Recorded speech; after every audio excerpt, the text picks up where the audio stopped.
En febrero, ¿no?, y tuvimos una serie de encuentros todos los sábados de febrero, todos los sábados de marzo y todos los sábados de abril de nuestra congregación ahí en San Miguel, de enseñanza. Estamos queriendo volver a enseñar las primeras cosas que el Espíritu Santo nos fue revelando en este lugar de restauración del Espíritu, de la Iglesia. Y digo de restauración a propósito, porque no es lo mismo renovar que restaurar. Por favor, sí. No es lo mismo restaurar o restauración que renovación. Por ejemplo, esas cortinas no están feas, están rotas, están sucias. Las tenemos que cambiar y las sacan y ponen cortinas nuevas. Entonces renovamos las cortinas. Pero si esas cortinas estuvieron en el Palacio de Versalles con Luis XV y son de 1500, 1700 y pico, cuesta millones cada una, la restauramos, tienen algunas cositas de que surcir, no es lo mismo renovar que restaurar. Y yo creo que el Espíritu Santo vino entre nosotros para restaurar las verdades que siempre estuvieron en la Escritura y que no las veíamos, y que, como dice Jorge Mitián, cuando el Espíritu Santo cae, la Escritura comienza a tener un poder, una gracia, y él mismo lo experimentó con el Señorío de Cristo. ¿Y este versículo dónde estaba? Nunca lo vi, lo prediqué 15 años y nunca entendí que era así. ¿Y qué pasó? ¿Cuál es la diferencia?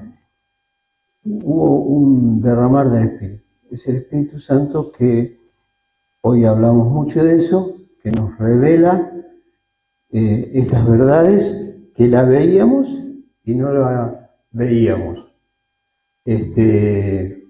Entonces, en este sentir de volver a repetir las mismísimas cosas, empezamos con el Evangelio. El primer mensaje fue el 7 de febrero, me tocó a mí, y yo fui a buscar entre mis apuntes, tengo un archivo, un archivero, y tengo carpetas, saqué la del Evangelio del Reino, y me quedé sorprendido. Había apuntes del año 74, 75, 82, de distintos mensajes, distintos pastores. Con todo eso hice un resumen, y lo que ustedes van a escuchar hoy tiene más o menos 40, 45 años. Amén de que lo prediqué muchísimas veces. Entonces, si vieron algún video o algo, bueno, lo que quiero decir es que voy a repetir lo de siempre. No sé si ustedes pagaron, le queremos devolver el dinero, si no quieren escuchar otra vez lo que siempre hemos escuchado. Y algunos ejemplos que yo pongo son los mismos que uso siempre. Uno de los apuntes era del año 88 en Mendoza, así que esta gente también va a volver a escuchar eso. Bueno, por eso pido perdón, porque lo estoy predicando, tengo un sentir de que necesitamos volver a las primeras cosas. El propósito eterno de Dios, lo que significa el verdadero arrepentimiento, cuál es el verdadero bautismo, qué es la Iglesia como cuerpo, cómo tiene que funcionar la Iglesia, las estructuras del libro de los Hechos, porque no tenemos que volver a la década del 60, tenemos que volver a la Iglesia primitiva, a los Hechos, porque ahí vino la restauración, lo que Dios quiso. El 60 volvió a recordarnos y volvió a decirnos: esto es lo que necesitamos. Imaginen ustedes que el apóstol Pablo nos está hablando hoy, me tomo esa libertad, como hablaba en la iglesia primera. Y había un grupo ahí de hermanos, aunque él lo escribía esto que voy a decir, y les está hablando de ellos mismos. ¿Qué somos nosotros? Aunque seamos 30, 35, ¿qué somos? Somos de Cristo. Tuvimos una experiencia en común. Hemos entendido cuál es el camino, cuál es la verdad, cuál es la vida. Queremos caminar por ese camino. Queremos conocer esa verdad más profundamente cada vez y queremos tener esa vida de Cristo.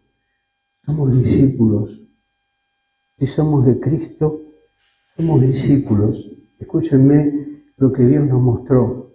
Si no somos discípulos, somos asistentes a reuniones. Queremos una religión. Si somos discípulos, es porque hemos decidido seguir a Cristo. Por eso yo quiero empezar. ¿Dónde está el guitarrista? ¿Hay un guitarrista? Vos venís, sí. Con que cantemos una canción muy antigua.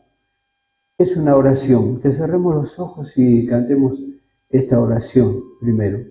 Es una canción o una oración de entrega, yo diría, de darse todo a Cristo, como Él nos está pidiendo. Re mayor. Dice la canción, no soy mío más. ¿Se acuerdan? No soy mío más. No soy mío más. Comprado con su sangre. No soy mío más. Primero quiero decir, ¿lo crees? ¿Crees esto? Que esto puede ser una canción, pero es tu corazón. El problema es mi corazón. Vos sabés que no sos más tuyo. Y se lo estamos diciendo a Dios. Cerremos los ojos y lo oramos al Señor. Que Dios escuche lo que dicen nuestros labios. No soy mío más, no soy mío más, comprado con tu sangre, no soy mío más. Otra vez. Por tus sangres, no soy mío más, no soy mío más, comprado por tu sangre, no soy mío más, tuyo soy, Señor, tuyo soy, Señor, comprado por tu sangre, tuyo soy, Señor, tuyo soy, Señor. Y Pablo les está diciendo a los que les está hablando por el Espíritu Santo. Somos discípulos y les lo dice de esta manera, porque ninguno de nosotros vive para sí. Si sos de Cristo, no sos tuyo más, ninguno de nosotros vive para sí. Y ninguno de nosotros muere para sí. Pues si vivimos, Ustedes conocen ese versículo, está en Romanos 14. Por si vivimos, para Él, no, para el Señor vivimos. Dice, pues si vivimos, amén. Pero Pablo no dice para el Señor. Pablo escribe a los Romanos y dice para el Kyrios vivimos. Y me gusta más pensar en esa palabra. El Señor no tiene tanta fuerza como Kyrios, dueño absoluto, amo, el que manda en mi vida, la máxima autoridad. Entonces, ninguno de nosotros vive para sí, ninguno muere para sí, pues si vivimos para el Kyrios, repitan conmigo, para Él vivimos. Y si morimos, para Él Kyrios morimos. Sea o somos del Señor somos, del Kyrios somos.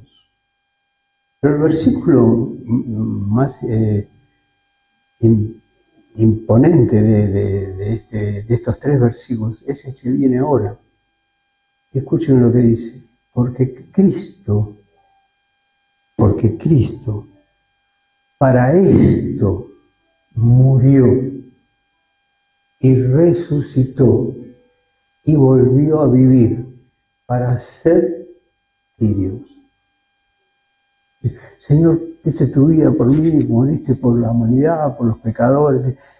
Y Pablo dice, Cristo para esto murió y resucitó y volvió a vivir para ser Kyrios. ¿Qué es el Evangelio? El Evangelio es que Cristo es nuestro Señor, que no somos más nuestros.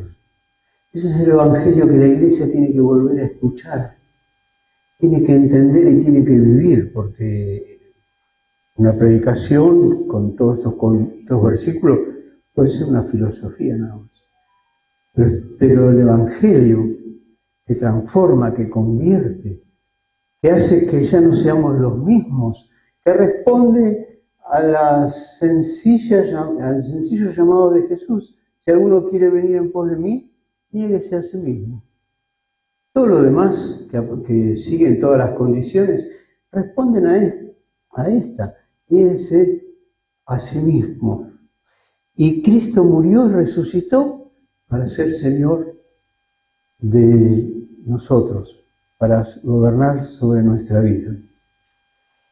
Y Marcos 1, 14 y 15, dice que Jesús vino a Galilea predicando el Evangelio del reino de Dios. Quiero decirles que esta verdad, el primero que la predicó fue Jesús, diciendo, el tiempo se ha cumplido y el reino de Dios se ha acercado. Arrepentíos y creed en el Evangelio. Evangelio, en griego, ustedes saben que el Evangelio no es una palabra castellana, no es una traducción, es una transliteración, es decir, se toma el sonido del idioma original y se usa para darle el significado que esa palabra tiene. Evangelión sería en griego, y Jesús, el primero que predicó el Evangelio, esa palabra, que la describe el Nuevo Testamento, significa buenas noticias. Jesús vino a Galilea predicando la buena noticia, el Evangelio. Por eso no es completo cuando nosotros decimos, bueno, el Evangelio, sino que realmente la Escritura, y esta expresión aparece 77 veces, el Evangelio del reino de Dios, el reino de Dios. Jesús vino a Galilea predicando la buena noticia del reino de Dios. Un griego llega a su casa y encuentra a su esposa y dice, querida, tengo un evangelio para decirte. ¿Un evangelio? Uy, qué bueno, me encantan los evangelios. ¿Cuál es el evangelio? Me aumentaron el sueldo. Lo traduzco al castellano. Querida, tengo una buena noticia para darte. Una buena noticia, me encantan las buenas noticias. ¿Cuál es esa buena noticia? Me aumentaron el sueldo. Eso es lo que significa evangelio. Pero le falta algo para que entendamos cómo somos salvos por medio de esa buena noticia. ¿Cuál es esa buena noticia? La buena noticia es el reino de Dios. Dios viene a reinar. Va a ser tu Kyrios, tu dueño. No sos más tuyo. Si Él va a reinar, significa que te tenés que negar a reinar vos. Lo que vos pensás, lo que vos querés, lo que a vos te gusta. Yo no le estoy predicando a ustedes, no voy a hacer un llamado y quiere seguir a Cristo cuando termine. Estoy diciendo, necesitamos volver a predicar este evangelio del reino de Dios.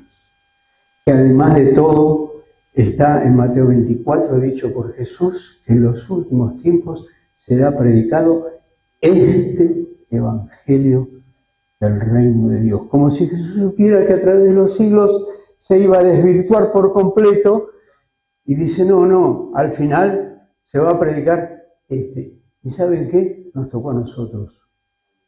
Nos reveló con el Espíritu Santo que el evangelio es este evangelio. El evangelio del reino de Dios.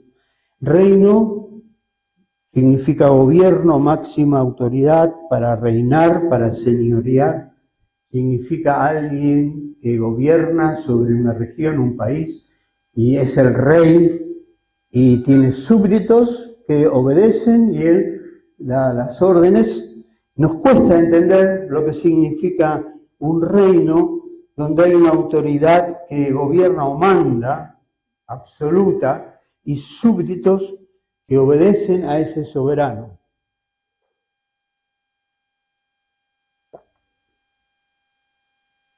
Miren, nos cuesta porque no tenemos muchos modelos en nuestro tiempo. Donde hay algunos países que todavía tienen rey o reina, son reinados, pero son países democráticos, se vota a un primer ministro, hay una cámara de legislación, está la cámara alta, la cámara baja, quizás las monarquías son democráticas, tal vez la más conocida es el Reino Unido, Inglaterra, hasta hace poco tuvieron una reina que comenzó a reinar cuando yo tenía 2 años y reinó durante 72 años. Fue el reinado más largo que tuvo Inglaterra, una reina. Ahora gobierna su hijo, que todos sabemos es Carlos. Pero aunque Inglaterra tenga un rey o una reina como tuvo, el que ejerce el gobierno sobre el país es el primer ministro. Es el Parlamento. Está votado por la gente, por el pueblo. Y está limitado en todas sus funciones. El rey o la reina son más bien una institución que en parte representan, son una figura al país y bueno, aparecen los reyes en las fiestas nacionales, en las ceremonias, en la inauguración de edificios, de buques, de parques, de autopistas, en los actos patrios, cuando vienen delegaciones, presidentes de otras partes del mundo, ellos los reciben en el palacio y aparece en todos los diarios la filmación y todo lo demás. Pero quieren que les diga, el partido gobernante, el que realmente manda y gobierna a través del primer ministro, fue el que fue votado por el pueblo cada cuatro años. En tiempos en que se escribieron las Sagradas Escrituras, el reino era gobernado por el rey y era el que mandaba. y ellos tenían en Roma quizás la figura máxima. Hace unos pocos años atrás me pareció brillante Jorge diciéndonos por qué se cambió, que se habla tanto en el Evangelio del reino, el reino de los cielos, el reino de Dios. ¿Por qué se cambió a Kyrios como la máxima autoridad? Bueno, porque la máxima autoridad, que era el César, que se llamaba Kyrios, gobernaba sobre reyes. Entonces Pablo se dio cuenta que si se hablaba solamente de que Jesús era rey, era un poco menos que Kyrios. Entonces por eso dijo, Dios le exaltó hasta lo sumo y le dio un nombre que sobre todo nombre, que es el nombre de Señor Kyrios para nosotros. De paso, uno de los apuntes que tenía decía algo interesante. Decía, digo, que a veces la Iglesia se parece mucho a este tipo de monarquías modernas. Pasa lo mismo entre nosotros y nuestra relación con Jesús como Kyrios. Entendemos perfectamente ese término, nos reunimos en diferentes cultos de diferentes maneras, en un gran salón, en las casas, en este hall, y cantamos y pasamos tiempo alabando, engrandeciendo, reconociendo a Jesús como gloria por siempre, ¿cómo era la canción? Al Cordero de Dios, a Jesús, el Señor. Él es el dueño de todo y lo exaltamos y decimos versículos que hablan sobre eso. Los cielos cuentan la gloria de Dios, alabamos a nuestro Rey Jesús, el Rey. Dice el artículo, pero ¿cuándo? Cuando nos dirigimos en la alabanza, cuando cantamos, saltamos, levantamos la mano, proclamamos su reinado, prometemos, te exaltaré, mi Dios, mi Rey, y bendeciré tu nombre. ¿Por cuánto tiempo? Eternamente y para siempre. La realidad es que después de la reunión y de reconocer todo eso, o al otro día, o ese mismo día, yo soy el primer ministro. Él es el rey, representa todo lo que queremos, pero el que manda en mi vida soy yo. Que termina haciendo.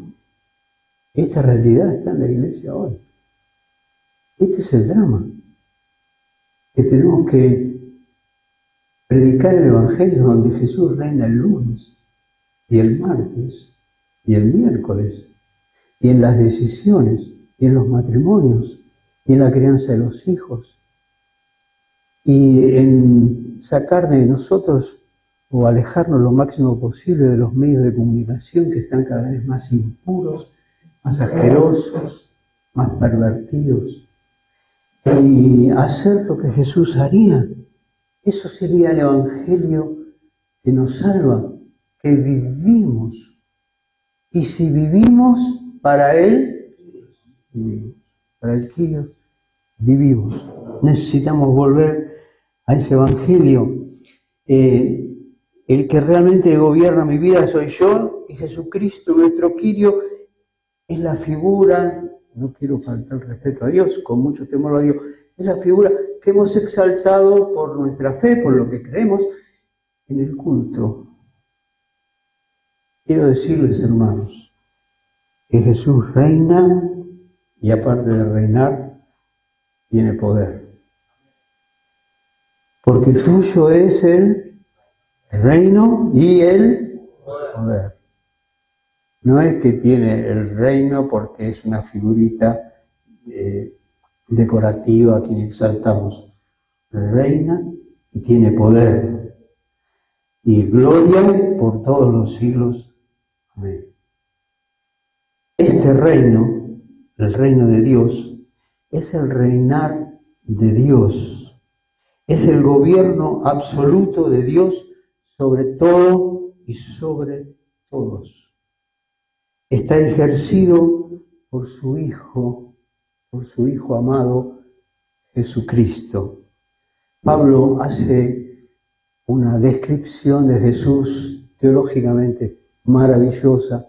Jesús es la imagen, dice en Colosenses capítulo 1, Jesús es la imagen del Dios invisible, el primogénito de toda creación, porque en Él, en Cristo, fueron creadas todas las cosas, las que hay en los cielos y las que hay en la tierra, visibles, que se pueden ver o tocar, e invisibles, porque también Jesús es el Kyrios sobre el reino espiritual que hay, que existe y que sabemos que es una realidad.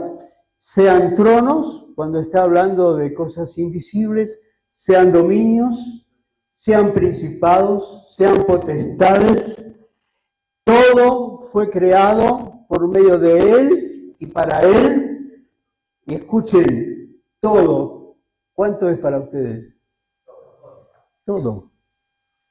La infinitud del universo imposible que quepa en nuestra pequeña cabeza de entender los millones de galaxias que Alan dice que leí no sé, en una revista cristiana, que si Adán y Eva, cuando nacieron hace 6.000 años, no sé, 6.000 y pico, lo hubiesen puesto en un cohete, un aparato que volara a la velocidad de la luz, cuando se fueron creados en el Edén, y estarían ahora, todavía no hubiesen llegado a la mitad de esta galaxia que se llama la Vía Láctea.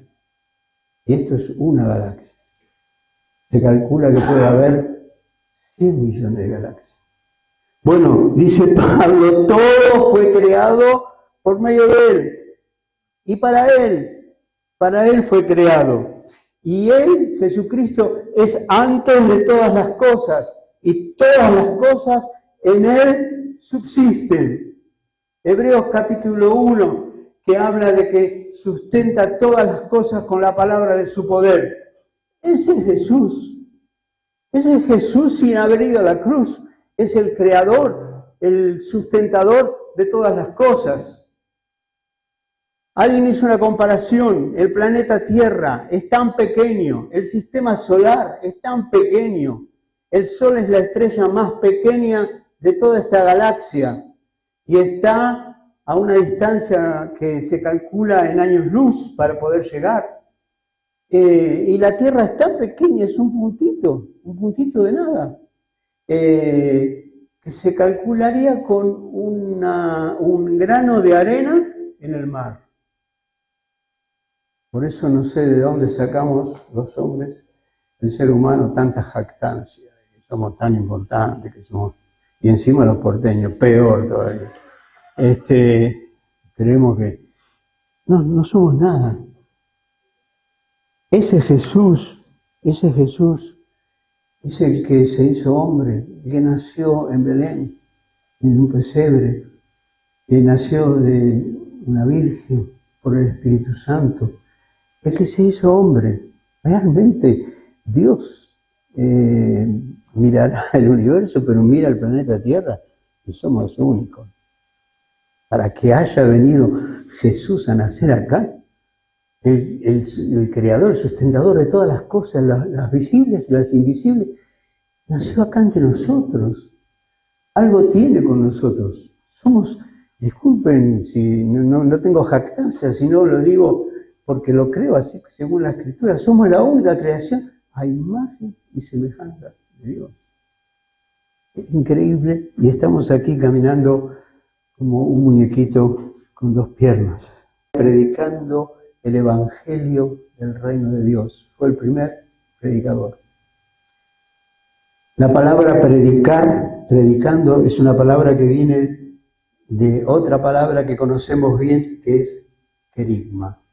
Querigma es proclama, querigma es anuncio. Podríamos decir, Jesús vino a la tierra, empezó por Galilea, de paso les digo, Isaías capítulo 9 o 8, no creo que 9, está hablando de que Jesús iba a comenzar, ese niño que iba a nacer, iba a comenzar a predicar en tierra de Neftalí y Zaulón, Galilea de los gentiles. 800 años después, Jesús comienza su ministerio en tierra de Neftalí y de Zaulón, al otro lado del mar, Galilea de los gentiles. Ahí empieza. Y ahí empieza predicando, anunciando la buena noticia del reino de Dios. La buena noticia es que el tiempo se cumplió en la soberana voluntad de Dios y el reino, el gobierno de Dios se acercó a los hombres. Y miren, qué increíble esto. ¿Cómo se acercó? ¿Cómo se acercó al reino de Dios? Se acercó en la misma persona de Jesús. Él mismo dijo, decir, he aquí el reino de Dios está entre vosotros. Increíble, increíble. Cuanto más leo el Nuevo Testamento, digo, ¿por qué no nací hace 2000 años? Me hubiese encantado. Pero después pienso, no, capaz que hubiese rechazado a Jesús como muchos. Fue mejor nacer cuando Dios quiso que naciera. Y les quiero decir que este resumen, que Jesús vino a la tierra proclamando, anunciando la buena noticia del gobierno de Dios, este es el evangelio que nos salva, este es el evangelio que nos hace nuevas criaturas. Este es el evangelio que nos da poder para ser transformados y pone en nosotros todos los elementos necesarios para poder ser formados a su imagen y semejanza, que es lo que Dios quiere y lo que Dios se propuso, su propósito eterno con cada uno de nosotros. Y Dios no te va a pedir que hagas algo que no puedes hacer. No le vamos a decir a un chico de 3 años, mira, la pelota quedó colgada arriba del árbol, si no la sacás ahora mismo te doy una paliza. No, tiene que tener capacidad para hacer lo que le está diciendo el Padre.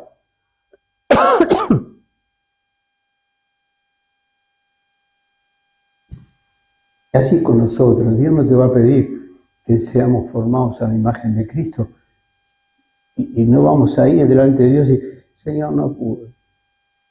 Mi carácter, me enojaba cada rato, mis ojos, totalmente lascivos. Y no. Jesús te dijo, no, recibiste todo lo que necesitabas. Todos los recursos te fueron dados en Cristo. En Cristo.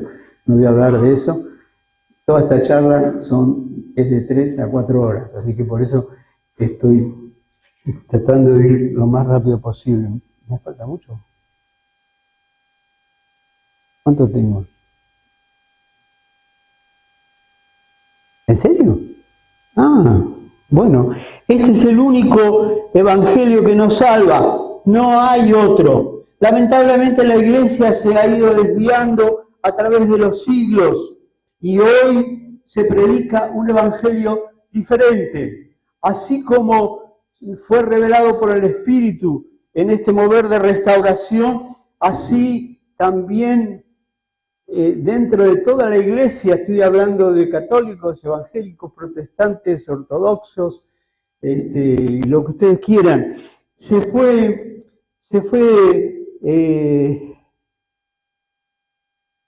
desviando de la pristina verdad de lo que Jesús predicó. Se predica de la prosperidad. Hoy alguien habló de esto, oró sobre esto, de la sanidad. Se predica el evangelio que te lleva al cielo y te saca del infierno, de las bendiciones, de la gracia excelsa. Yo no supe cómo llamarlo, high grace, porque si se traduce literalmente significa alta gracia. y los cordobeses se nos van a... Se predica el Evangelio de la misericordia sin verdad. Es todo amor, toda misericordia, todo perdón, toda gracia.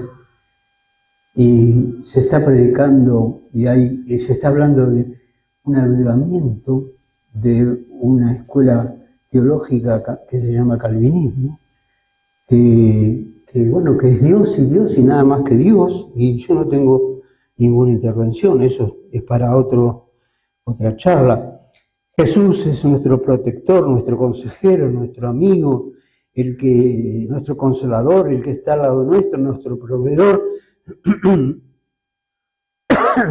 Entre los ejemplos que encontré uno de un pastor que está casando a una pareja en la iglesia y le pregunta al varón, ¿acepta a fulana de tal como su legítima esposa? Vieron que se preguntan, todos ustedes casan o habrán casado a alguien. Ahora se va a casar alguien justo el 21 de noviembre. Bueno, ¿acepta como esposa a fulana de tal? Y el ejemplo decía, sí, la acepto como mi legítima cocinera, como mi legítima lavandera, la acepto como la que va a planchar o a lavar los platos, la acepto. Y el pastor dice, no, para un segundo, la tenés que aceptar como tu legítima esposa. Después se podrán de acuerdo la función de cada uno. Bueno, miren, yo les quiero decir esto, no se puede aceptar a Jesús como el Salvador. Jesús no te salva, no está dispuesto a salvarte. Si vos decís, te acepto como mi único, como se usaba durante años, mi único y suficiente Salvador. No se puede aceptar a Jesús como sanador, como proveedor. Lo tenés que aceptar como Kyrios, como el dueño de tu vida, como el que manda. Y cuando es tu Kyrio, cuando es mi Kyrio, de ahí para abajo es todo lo que quieras. Toda la gracia, todo el amor, toda la misericordia, que ni te lo imaginás, está a tu disposición. Pero Jesús vino predicando el Evangelio, la buena noticia de que hay un rey que gobierna sobre nuestras vidas. Y la iglesia tiene que entender hoy ese Evangelio, que es para vivir el resto de nuestra vida bajo esa autoridad. No hay otro Evangelio. Y les quiero decir esto.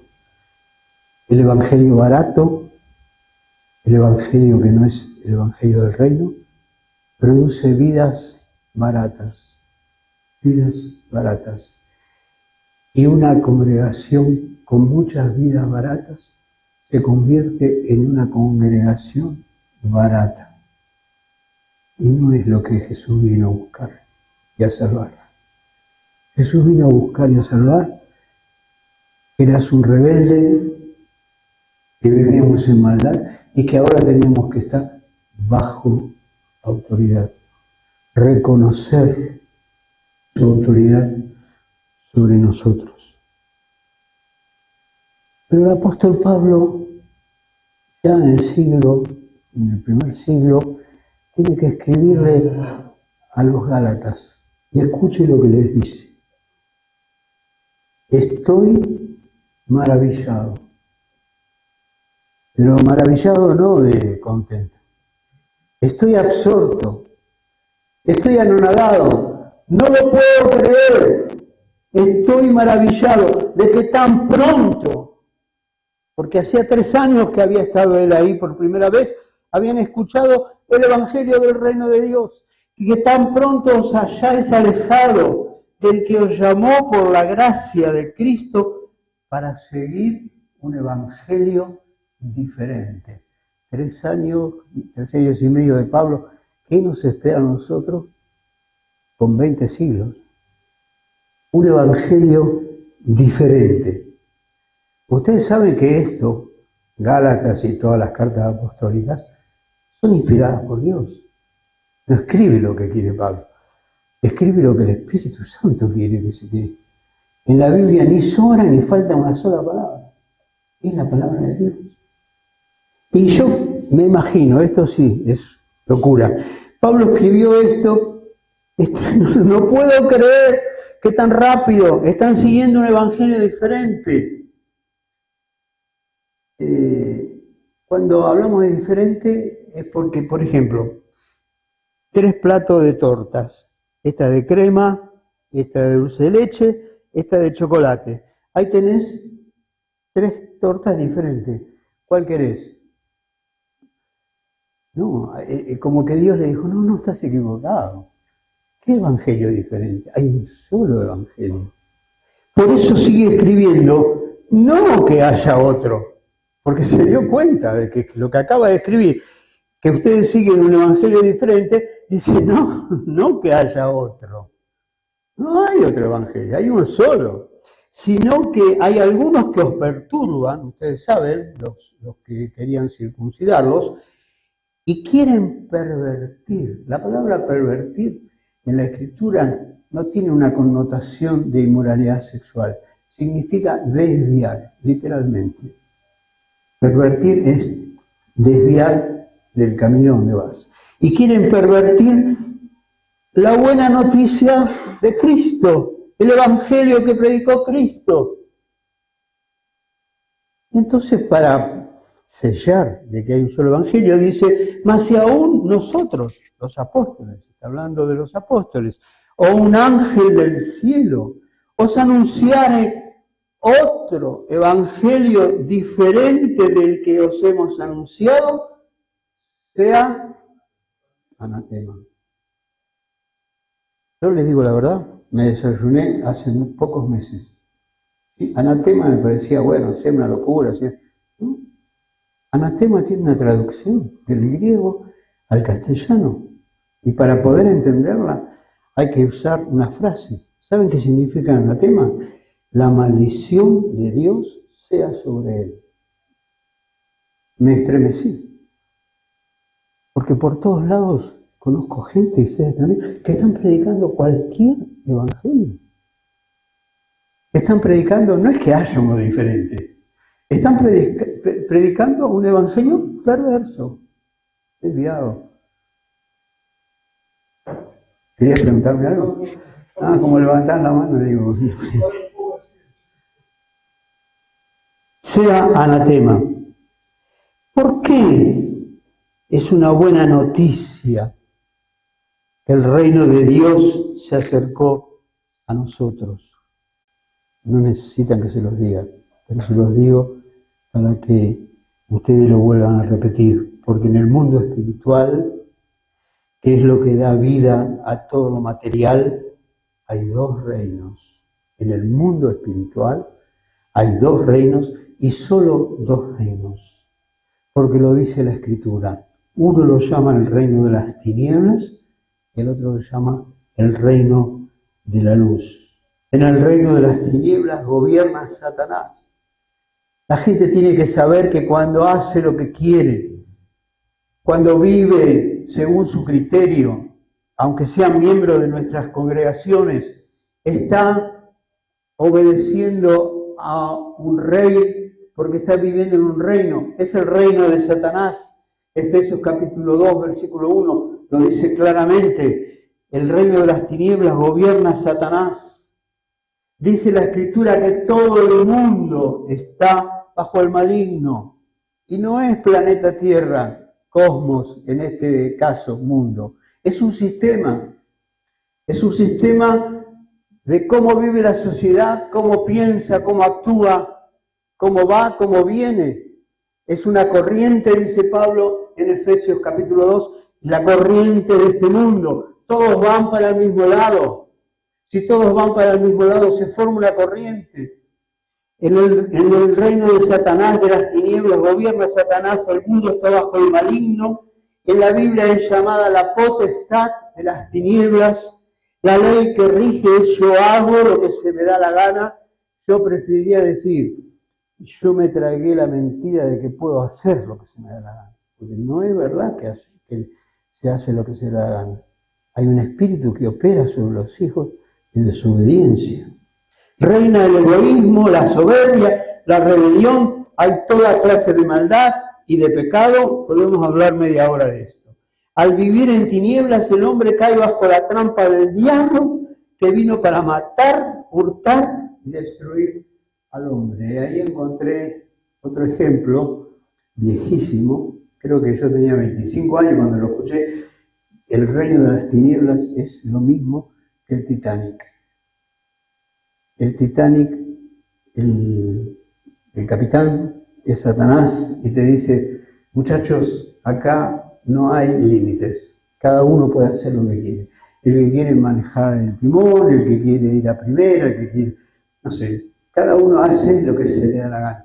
Lo único que no le dice es que dentro de 2 horas va a estar el barco apoyado en el fondo del mar. Y el otro reino es el reino de la luz, gobierna Jesús.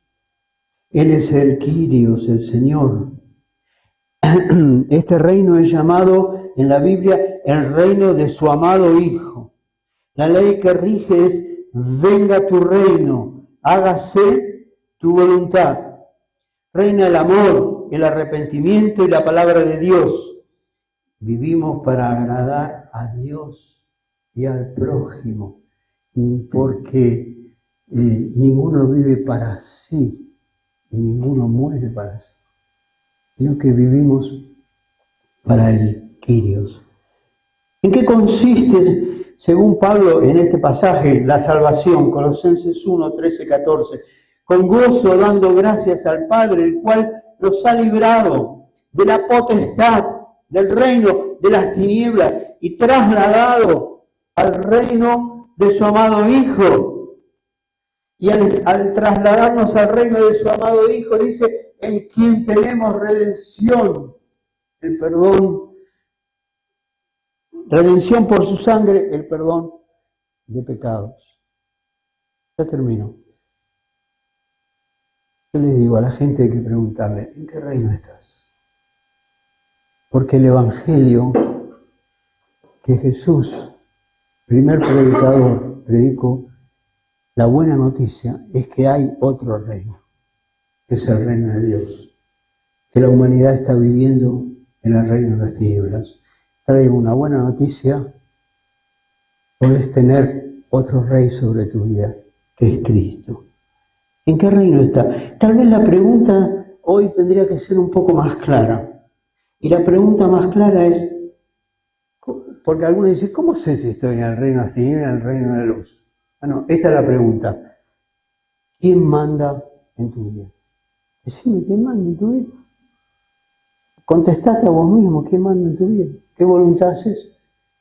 De acuerdo a quién manda en tu vida, así en ese reino estás.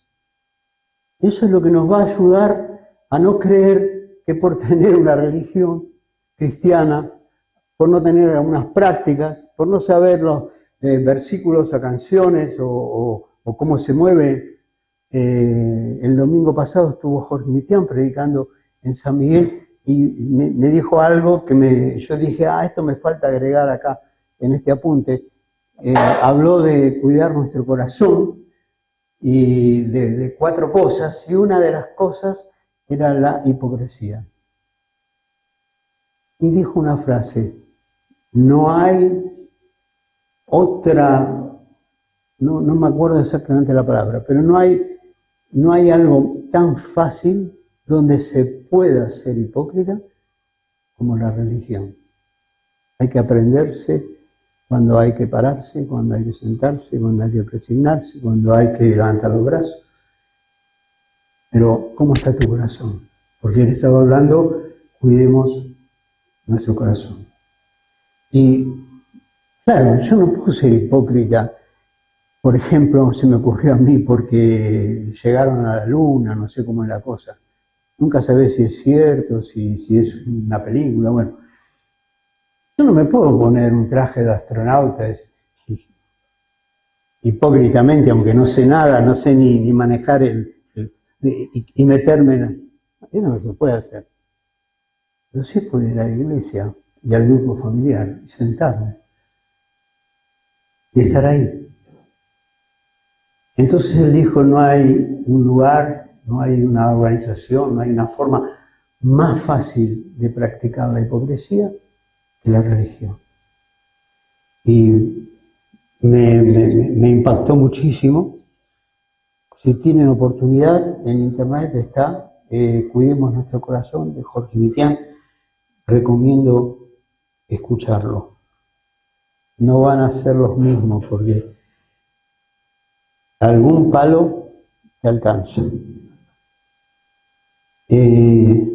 No se trata de concurrir a reuniones unidas, caseras, grandes, chicas, retiros, campamentos, grupos de oración. No importa si tenés un cuadernillo como tenemos nosotros, que todos hacemos el mismo pasaje por día. No importa si aprendés versículos, si trabajás en algún área en la comunidad de los santos. Todo esto hay que hacerlo, tiene sentido si estás bajo la autoridad de Jesucristo. Si estás dispuesto a renunciar a vos mismo, a tu manera de pensar, a tu manera de ser, a tu manera de sentir, por obedecer la verdad de Dios. Lo menciono nada más, estoy sorprendido de las veces que aparece en el Nuevo Testamento que la obediencia y la salvación y la fe es lo mismo. Muchos versículos tengo. Nosotros decimos, no, es por gracia, es por la fe. Yo te digo, si es por gracia y por la fe, hay obediencia. Y si no hay obediencia, no hay ni gracia ni fe. Pero enseña la Escritura. Jesús dijo, si alguno quiere venir pos de mí, si quieres ser mi discípulo, níguese a sí mismo. Te puedo hacer una pregunta, y me la hago yo primero. ¿Sos salvo? ¿Quién manda en tu vida? Ese es el Evangelio del Reino de Dios. Gracias.